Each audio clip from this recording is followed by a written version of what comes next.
Hi there, I'm Raina.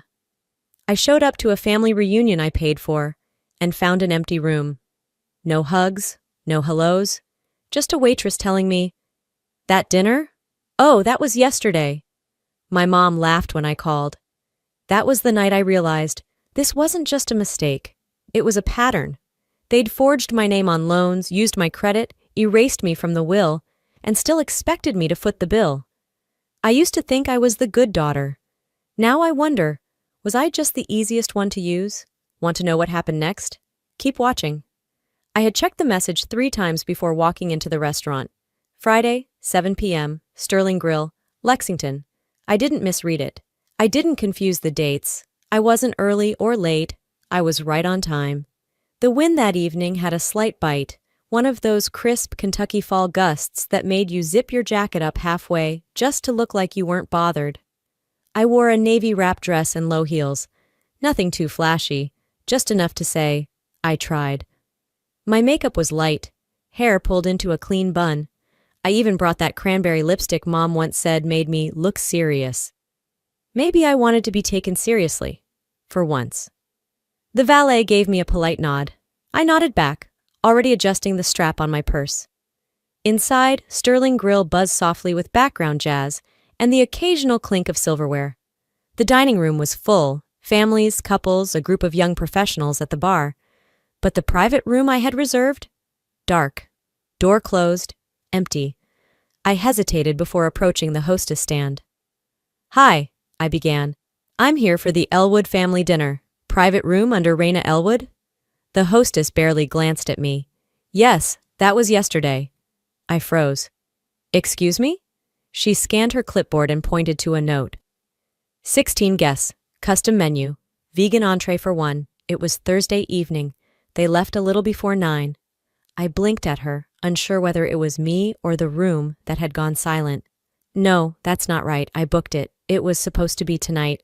I confirmed it myself with your manager." She gave me a customer service smile, the kind that stays glued, even when someone's clearly unraveling. "I believe your mother handled the rescheduling. It was moved last week." Last week? My heart didn't race, but I could feel a tension pulsing in my teeth, a pressure behind the eyes.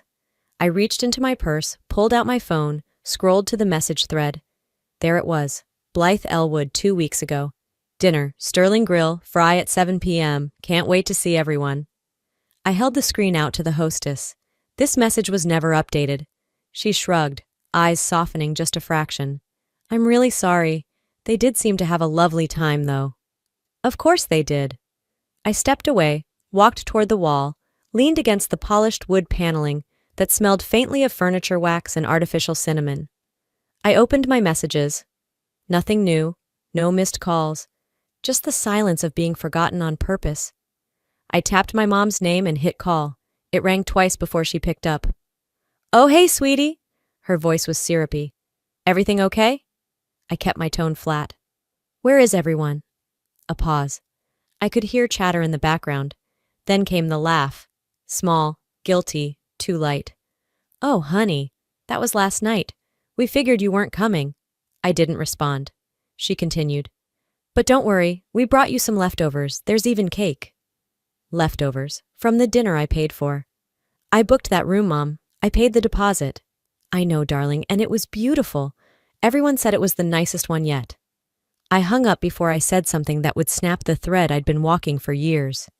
In the car, I sat behind the wheel with my hands still in my lap. I didn't start the engine. Didn't cry either. Just stared ahead at my own reflection in the dark windshield. Something had ended. Not with yelling, not even with betrayal that felt fresh, but with the silent confirmation of a long truth. This wasn't the first time. I had been the one who remembered birthdays, who covered the cost when someone's card got declined, who made sure Grandma had a ride to the doctor.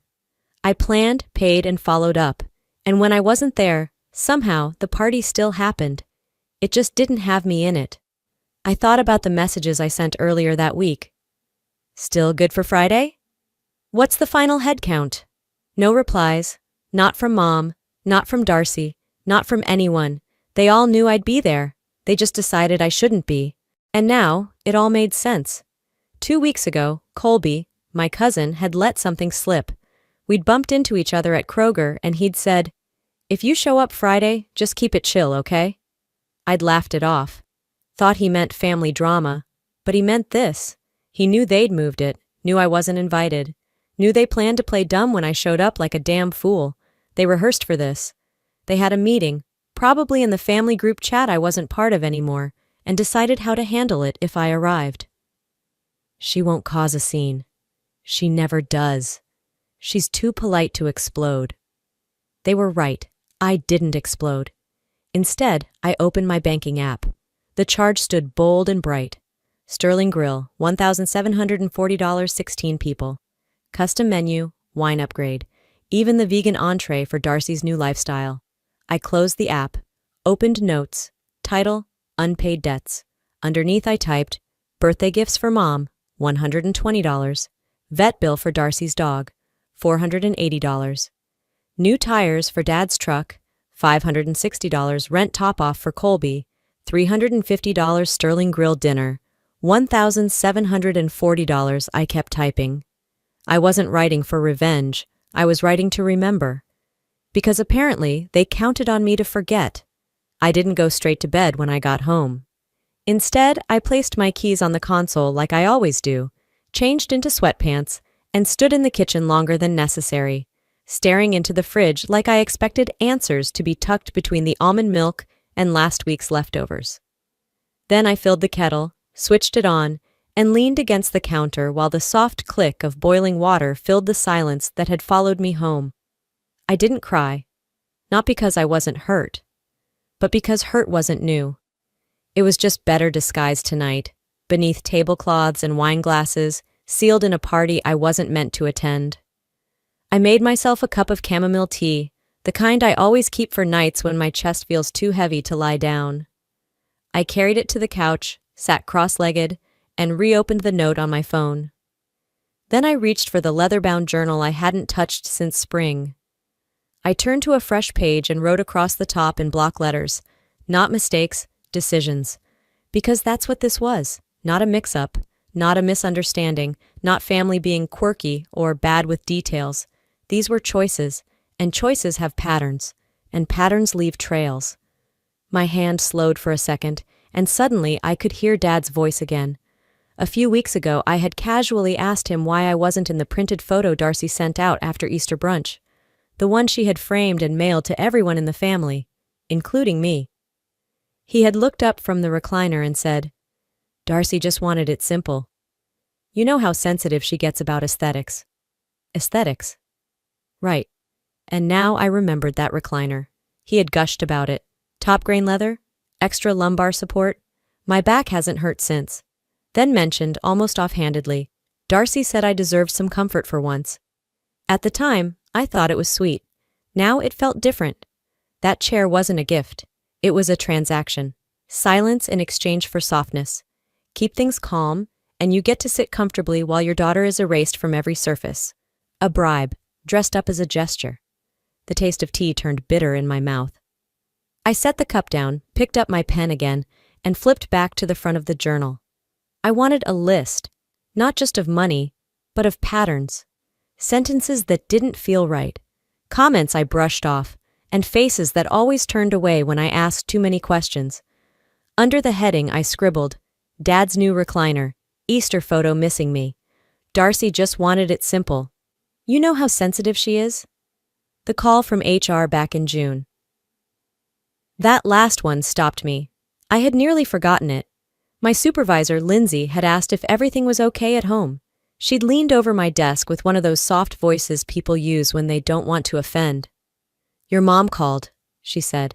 "Said you've been having a rough patch, that maybe your workload should lighten." It had embarrassed me at the time. I'd chalked it up to my mom being overly concerned or trying to help. But now, sitting here with my journal open and my tea cooling beside me, I saw it differently. She wasn't helping. She was shaping a narrative, one where I was unstable, overwhelmed, maybe even unwell. That way, when I pulled away from the family, they had an explanation ready. "Poor Raina, she's been having a hard time." No one ever questioned why I distanced myself, because they already had their story rehearsed, A quiet script about the daughter who couldn't quite handle life, who didn't come around because she was too fragile, too distant, too dramatic. Meanwhile, Darcy gets the benefit of the doubt. Always. She cries and it's emotional depth. I speak up and it's a breakdown. Dad gets a chair. I get whispers. I closed the journal for a moment and opened my laptop. There was something I needed to do. I began pulling down bank statements, scanning Venmo history, emails with digital receipts, texts confirming I had covered this one again. I started sorting files into folders, not for taxes, not for budgeting, just for truth. Because one day I might need to hold this up and say, here, this is the weight I carried. My hands moved fast, focused, methodical. In the background, the city hummed through the windows. Somewhere below, someone was laughing too loud near the dumpster. Someone else slammed a car door. Life kept going, and I sat in my quiet corner gathering evidence not to punish, but to finally understand. I clicked into a Word doc and titled it Family Ledger. Page 1, bullet points. Page 2, screenshots. Page 3, a spreadsheet.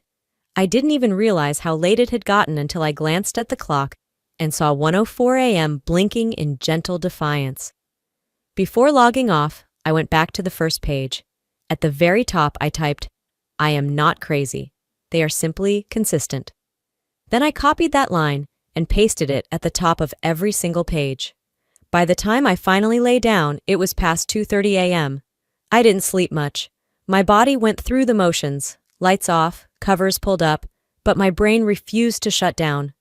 There was a rhythm to my thoughts, looping like static behind my eyelids. By 6:45, I was back at my desk, reheating the coffee I'd never finished. No makeup, no breakfast, just me in an oversized sweatshirt, hair still in last night's bun, face blank but alert.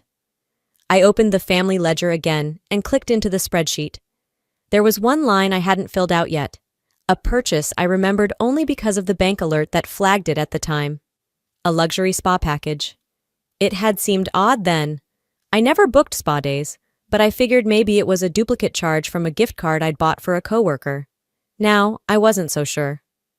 I logged into my bank portal, then opened a separate tab for my credit report. It wasn't paranoia anymore. It was process. Scrolling through the report, I passed familiar entries.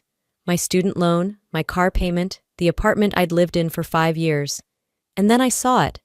A credit card I had never opened, issued through a boutique rewards program. Initial balance, $3,200.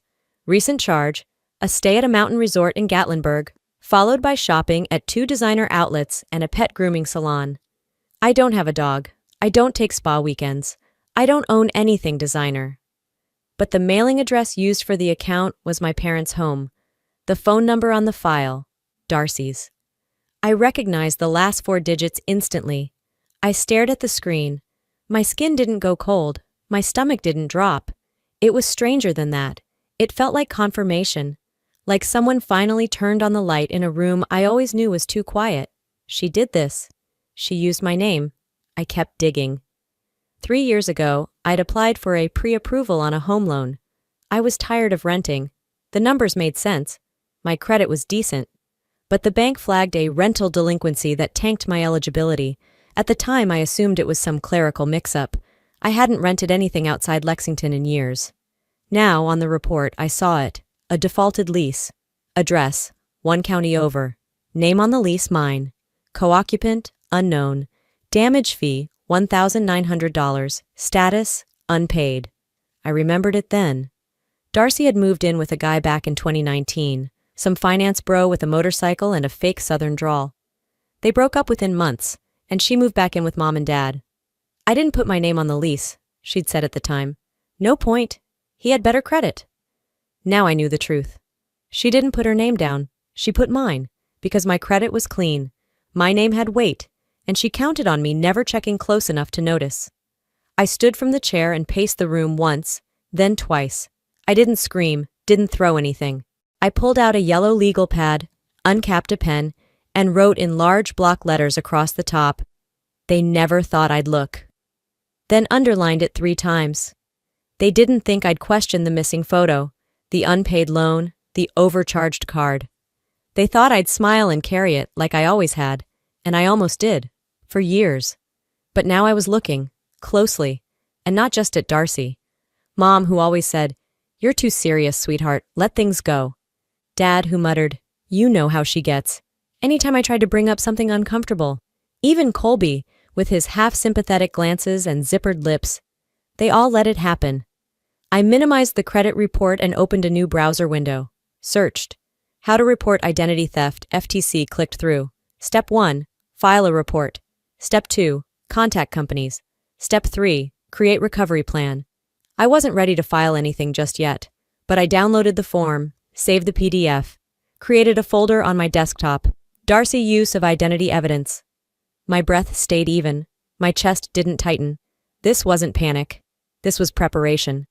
And as I sorted the documents, my inbox pinged. Subject: alert. A new address was added to your credit file. I clicked it open. The zip code stared back at me. Familiar. I narrowed my eyes, leaned forward. I knew that zip. Darcy's ex lived there. I remembered the party she threw in that apartment. The one I wasn't invited to but saw on Instagram. Her clinking champagne, wearing a silk robe I didn't recognize, the caption reading, "When your man treats you like royalty." That wasn't her apartment. That was mine, at least on paper. I closed the email and reopened the ledger. Then I scrolled to the top of the document and repeated the words again out loud. I typed the address next to the latest charge, and just below it, in all caps, "Report, if another address is added." I didn't leave the apartment the next morning. I didn't check the weather, didn't change out of my fleece robe, didn't open the blinds. There was only one light on, the one above my desk, and it bathed the room in this muted yellow haze that made the whole place feel like a waiting room for something I hadn't named yet.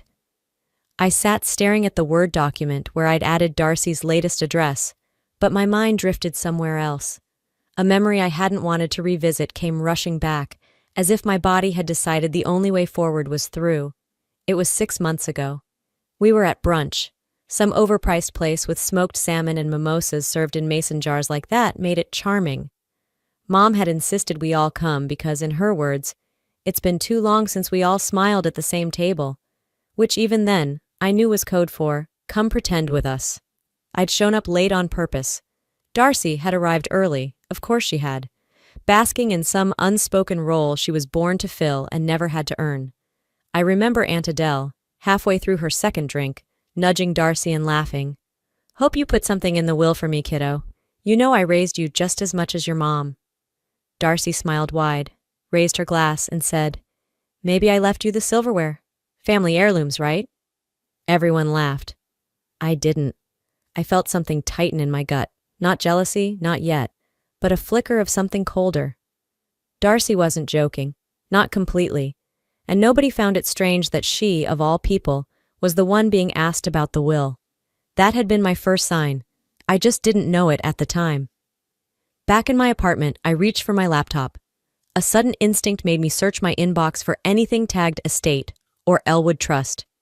I found an old thread I didn't remember seeing, probably because I hadn't been meant to see it. The subject line read, "Final copy, Elwood Family Living Will Sender, Clayton S. McDonough, Attorney at Law, I was CC'd. Probably by mistake." I clicked it. The document loaded slowly, like it was taking its time preparing to punch me in the chest. The first page looked standard. Legalese, formatting, the same seal I remembered from when Grandpa passed. Page 2 hit like a freight train. There were line items, allocations, asset divisions. Darcy was listed in every paragraph. Jewelry, cars, financial instruments, property, everything with a value, sentimental or otherwise, had a tag next to her name. My name wasn't there, not once. Not even in the section titled Family Memorabilia. Nothing. But it got worse. Buried deep on page 5 was a clause I didn't know existed. I read it twice, then a third time. Any beneficiary who contests the contents or legality of this document forfeits any and all future standing, financial or social, as a member of the Elwood estate, to the fullest extent permissible by law. Financial or social, they weren't just cutting me out of the inheritance, they were erasing me. A disowning without the ceremony, without a confrontation, just paperwork and a clause buried under a brunch invitation and a silver-plated lie. I closed my eyes and let the silence fill me. They'd written me out quietly, efficiently, as if I were the family pet who ran away once and never made it home. No obituary, no phone call, just gone. My breath came back in a steady rhythm, not heavy, not rushed. It felt controlled, like something ancient had cracked, but instead of screaming, I sharpened. I opened a new tab in my family ledger spreadsheet, labeled it Legal Isolation, Evidence of Premeditated Exclusion. In the notes column, I added, Brunch, May, Estate Joke, Darcy plus Aunt Adele, Attorney Clayton McDonough, Will Clause, Forfeiture if contested, CC'd by accident, 9:42 a.m. timestamp. I copied the will into the folder, took screenshots, saved backups. This was no longer about feelings. This was architecture. This was design. I stood up from the desk and walked slowly toward the hallway mirror. The one I used before job interviews, before first dates, before every attempt at being the version of myself that wouldn't get discarded. I stared into my own reflection. No tears, just eyes that had finally stopped blinking away the obvious. They don't want a daughter, I whispered. They want a vault with no opinions and no receipts. I let that sentence sit for a second before I reached for my phone. I scrolled past old contacts, past family numbers, past Darcy's name, which I'd renamed months ago to Do Not Engage. I dialed Legal Aid of Kentucky. The phone rang, a clear, steady tone. Then a voice answered, Legal Aid of Kentucky, how can we assist you? I didn't hesitate. My name is Raina Elwood, I said calmly, and I'd like to report financial identity misuse within my immediate family. The call with legal aid lasted 52 minutes. They were patient, measured, not surprised. The woman on the line, her name was Rachel, had a voice like rain on concrete, soft but grounded. She asked the right questions, the ones I'd been dreading. When did you first notice the accounts in question? Can you verify your original signatures? Is there any indication of who may have impersonated you? I walked her through what I had, spreadsheets, emails, transaction history, saved audio. She listened in a way that made me feel like I wasn't just imagining the cracks. She said something that stuck with me long after the call ended. Identity theft in families is more common than people think. What's rare is someone brave enough to face it. Then she asked if there were any other accounts I'd forgotten.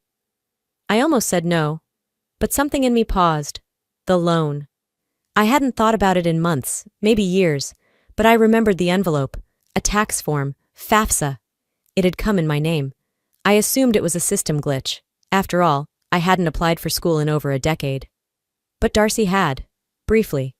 There was a week back in 2020 where she swore she was going back for her RN license. It didn't last. She dropped out before midterms. Said she wasn't made for classrooms. At the time, I'd let it go. I let everything go. I searched my inbox and within seconds found the message I hadn't realized was real. Hi Raina, this is Jody from Kentucky Financial Aid. Just confirming your co-signature for Darcy Elwood's student loan application. I'd ignored it, thought it was phishing. But it wasn't. It was real. My pulse didn't spike. I didn't gasp. I just sat still and let the realization settle like dust on a bookshelf you stop pretending you'd clean. Darcy didn't forge that alone. To get a student loan, there are calls, confirmations, phone verifications. So I called the number from the email, claimed I was a prospective student trying to understand the loan verification process. They transferred me to records. I asked gently if there was a way to review the approval recording on file from 2020. She said yes, transcripts were available by request. 10 minutes later, a PDF hit my inbox. I opened it and read my mother's voice. Not literally, but the rhythm, the phrasing, the tone. Yes, I confirm. That's my account. I've agreed to support my daughter's application. I knew that voice. The tiny breath before she speaks, the habit of answering a question with a statement. It was Blythe, my mother. She hadn't just watched Darcy take from me. She helped her do it. I sat motionless, then reached for my legal pad and wrote in bold, ink-heavy strokes, "Love is not debt," then underlined it, and again, and again. An hour later, I was in my car. No music, no makeup, no warning. I drove straight to the house, the same brick ranch in the same neighborhood with the same wind chime I bought for Mother's Day 2 years ago, still hanging by the porch light. I knocked once, then walked in. She was in the kitchen, folding dish towels like the world wasn't burning down around her. "Raina," she said. "What a surprise." "Not really," I replied. "This has been coming."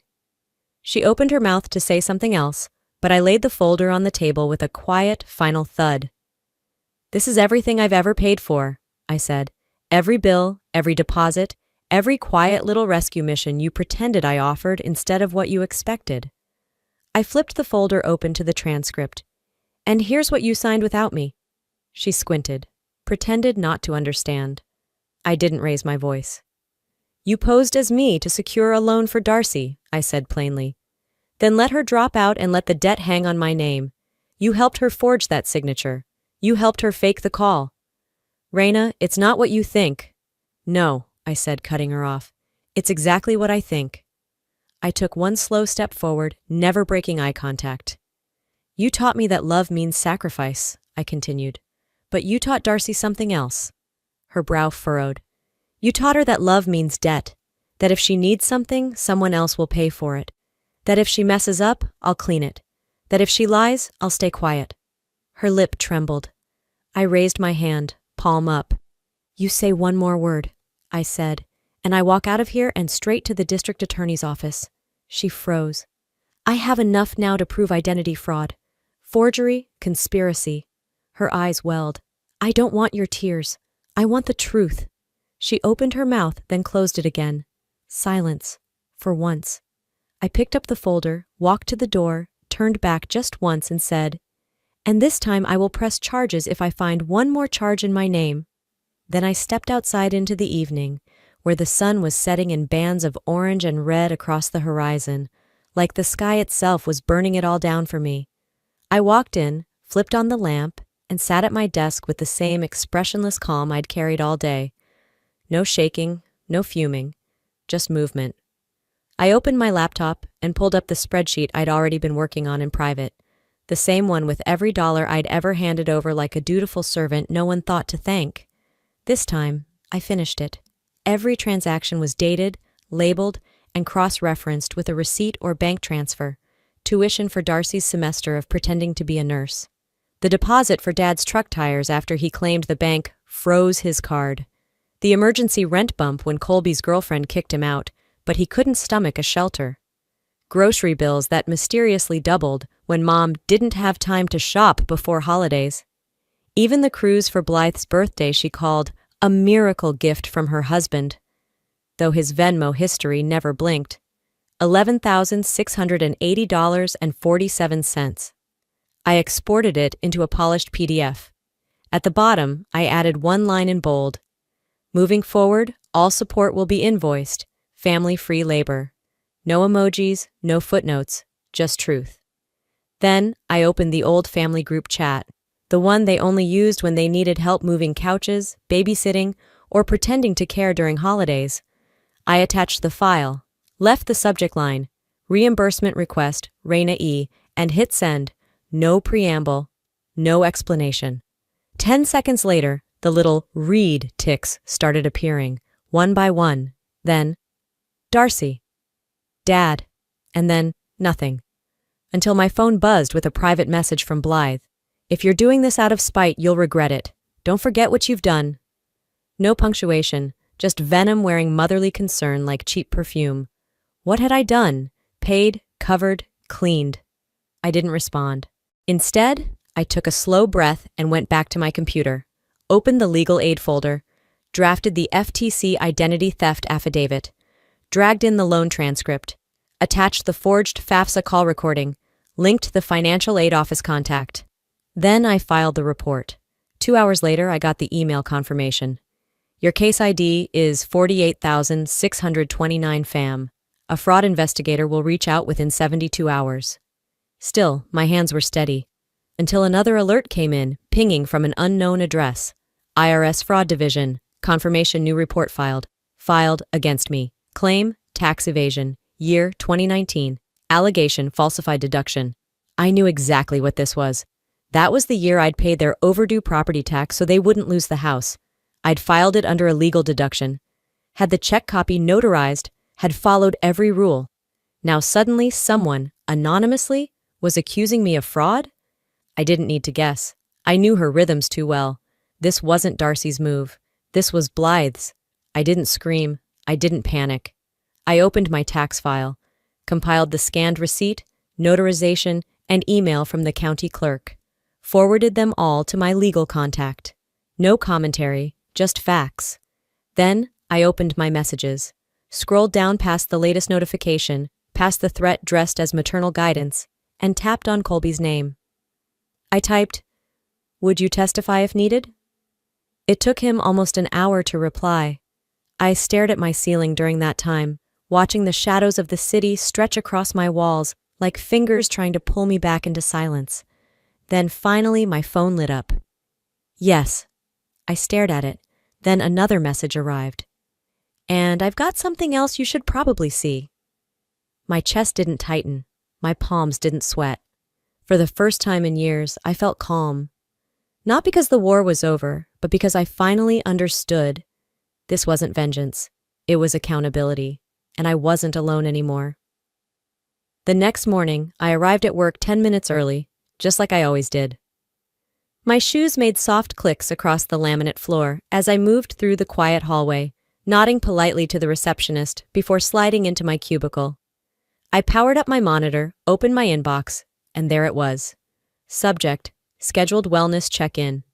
HR meeting at 11 a.m. At first I thought it might be routine, but the tone was odd. It used words like stability, support, and resources available if you're struggling. My stomach coiled. I barely had time to process it before my supervisor stopped by my desk with a forced half smile. "Hey, Raina," she said, hesitating too long. "Just checking in. You've seemed a little off lately. Is everything okay at home? Are you feeling balanced?" My heart slowed, then beat hard once. I kept my expression neutral. "Yes," I replied evenly. "Everything's fine." She gave a small nod, but her eyes darted. She didn't believe me. And then it hit me. This wasn't concern. This was fallout. I thought back to a colleague's awkward question weeks ago. "Your mom mentioned you've been a bit withdrawn?" I had brushed it off then. I shouldn't have. I pulled out my phone, scrolled through my notes, then texted Colby. "Coffee, today, noon. Barrow and Maine. Need to see what you meant." He replied within seconds. "On my way." At 11:45, I clocked out for lunch early and walked the 4 blocks to the coffee shop. Colby was already at a table in the corner, black hoodie pulled tight over his face like he wanted to disappear. When I slid into the seat across from him, he didn't say anything. Just slid his phone across the table. A screenshot was open, a group chat I'd never seen before. "Fam core. No Raina. Darcy." "Raina won't show, she never does. Too dramatic. Blythe. If she does come, just act surprised. Keep things light." "Dad, we're not doing another scene like Christmas 2018? Darcy again." "Exactly. Just confuse her. She'll leave." I stared at the screen. I wasn't surprised, but I still felt something sharp lodge behind my ribs. Not because I hadn't guessed, but because it was real. Written. Shared. They had planned my absence like an inconvenience, like someone preparing for rain at a wedding. Just in case. Bring an umbrella, and a lie. Colby looked guilty. His voice was low. "I should have said something earlier," he murmured. I was scared. "You knew about this." "I didn't participate, I just didn't stop it." I nodded slowly. "Are you ready to say that to a judge?" I asked, my voice clear. He blinked. "Yeah, I am. They made you the problem, but they built the trap." I sipped my coffee, staring out the window, watching people go by who didn't know any of this, who weren't raised to confuse silence with grace. Back home, I compiled the final folder. Family systems documentation for court. Inside, I placed everything: screenshots, recordings, receipts, transcripts. I attached the file to an email and sent it to my attorney with the subject, "Ready for submission." Then I went back to the group chat, the same one I had dropped the invoice into. This time I sent only one message. "You've told your story, now I'll tell mine, under oath." No reply, not right away. I was about to set my phone down when it buzzed. A message from Darcy. "You really want to ruin everything over money?" I stared at the screen, then typed back. I'm not ruining anything. I'm ending it. For the first time in years, I didn't feel like I was standing on the edge of something about to collapse. I felt like I was the one holding the match, and I wasn't afraid to strike it. I sent the group text at 10:03 a.m. sharp. Dinner, Friday, one last conversation. No pleasantries, no guilt-soaked emojis, just time and place. Colby arrived 5 minutes early to pick me up, already waiting outside in his truck. I got in, holding the black folder like a document of surrender. But it wasn't mine this time. The house looked the same. That beige sameness that never aged and never changed, like it was preserved in resentment and Lysol. Blythe answered the door with a voice so sugary I could almost hear the aftertaste. Well, she said, this is a surprise. No, it's not, I replied. You knew this was coming. She opened her mouth, maybe to pretend she didn't understand, but I'd already walked past her. The dining table still had the same centerpiece, dried lavender in a chipped glass vase. My father sat at the far end, eyes darting to Colby, then to the folder. Darcy leaned against the wall, arms crossed, performing her usual indifference. I didn't sit. I placed the folder in the center of the table and opened it slowly. These are the charges, I said. Darcy rolled her eyes, but I didn't look at her. I read aloud. Item 1. Federal student loan application submitted under my name without consent. I held up the signature page. Item 2. Apartment lease defaulted in 2020. Name listed. Raina Elwood. Tenant. Not me. I dropped the printed screenshot. Item 3. Tax deduction for property paid in full by me, falsely reported as fraudulent to the IRS. A pause. A breath. Item 4. Identity theft complaint filed, pending investigation. Silence. Darcy scoffed. Jesus, Raina, this is a witch hunt. No, I said. This is a record. You made your decisions. I made mine. You're blowing this up over money? I'm ending it over theft, lies, smearing my name so you could keep pretending you were the good one. She stepped forward. You think this is justice? Tearing your own family apart in front of strangers?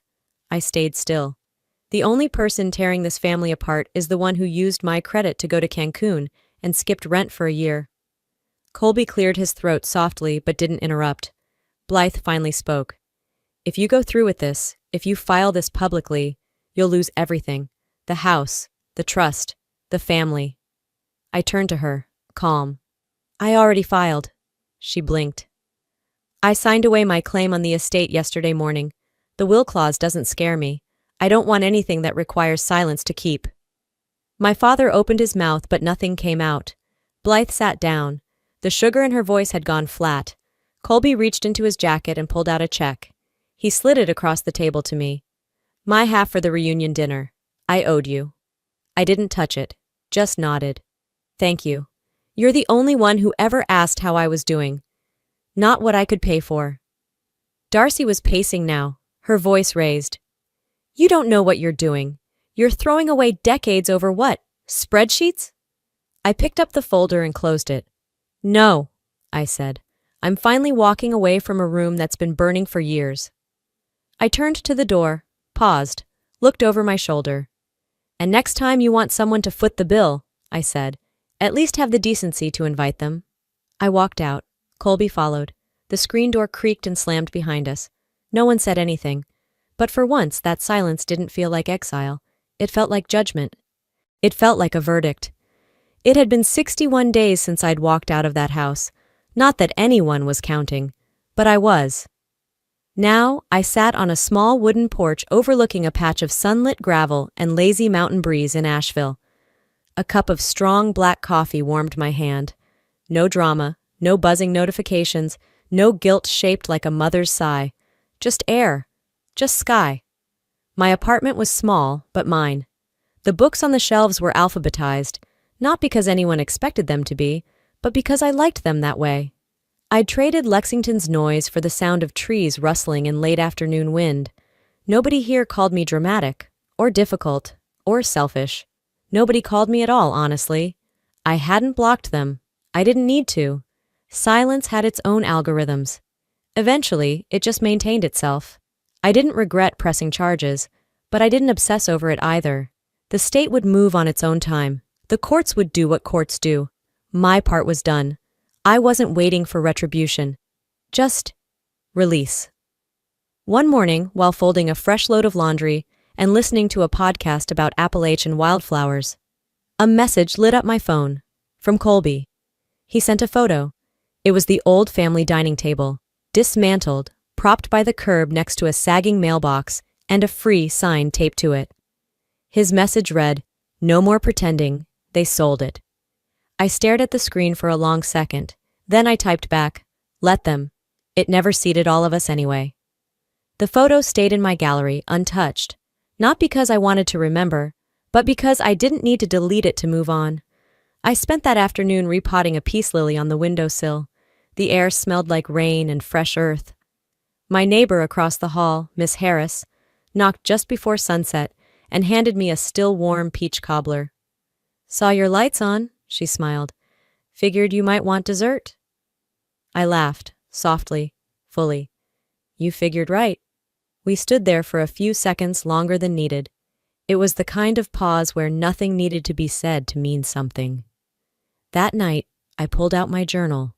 Not the ledger, not evidence, just paper. I wrote, "I thought I'd miss them more, but I think I just missed the version of me who thought they loved me right."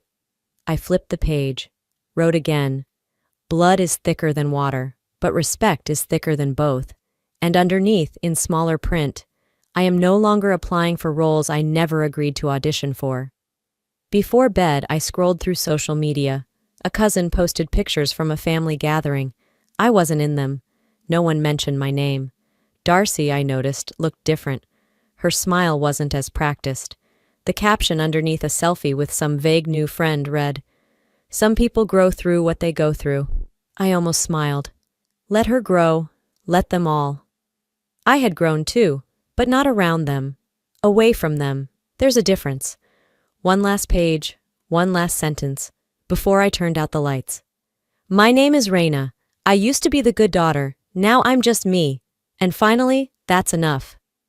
Sometimes the hardest thing isn't walking away. It's realizing you were never truly welcome in the first place. For a long time, I thought being a good daughter meant being quiet, compliant, and endlessly available. But I've learned that love without respect is not love. It's control dressed in tradition. If you're watching this and something in my story feels familiar, if you've ever been made to feel small so someone else could feel big, know this. You are not alone.